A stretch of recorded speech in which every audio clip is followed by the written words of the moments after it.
আজকে ছিল আমার ভাইয়ের বিয়ে। অবশ্য কালকে আমি পার্লারে গিয়েছিলাম নেল এক্সটেনশন করাতে, কিন্তু নেল এক্সটেনশনের এত পরিমাণ প্রাইস ছিল যে আমার বাজেটেই ছিল না। তাই আর কি করার, নিজের ঘরে নিজে নেল এক্সটেনশন করতে হচ্ছে। তো আমি বাস্কেটে করে কয়েকটা নেল পলিশ চুজ করছিলাম, কারণ এমনিতেও আমার মাথায় কোনো ডিজাইন আসছিল না, আর তাড়াতাড়ি করতে গেলে না আমার মাথায় কোনো ডিজাইনই আসে না। কয়েকটা কালার চুজ করে ফেলেছি, কিন্তু সবাই পরবে রেড কালার। তাই ভাবলাম রেড কালার দিয়ে একটি ইউনিক একটা ডিজাইন আর্ট করবো। দেন ভাবলাম কিকা বিউটি থেকে কি কোনো নেল পলিশ নিবো, না থাক। আর এই ট্রিটা দেখো, গ্লিটার ভরা।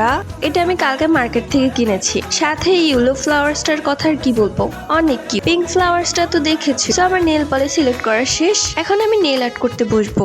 আর হাতেও সময় অনেক কম। তারপর আমি একটা গর্জিয়াস রিং পরবো ভেবেছি, যেহেতু ভাইয়ের বিয়ে বলে কথা, তার জন্য এই রিংটাই আমার কাছে বেশি পছন্দ হয়েছে। তো রিং এর সাথে ম্যাচ করে আমি রেড কালার অ্যাপ্লাই করছি। এই নেল আর্টটা কিন্তু একদম ইজি, তোমরা যে কেউ পারবে। সামান্য ম্যাচের কাটি দিয়ে আমি এটা করে ফেললাম। তো আজকের এই নেল আর্টটা তোমাদের কাছে কেমন লেগেছে অবশ্যই কমেন্ট করে জানিও। Bye bye.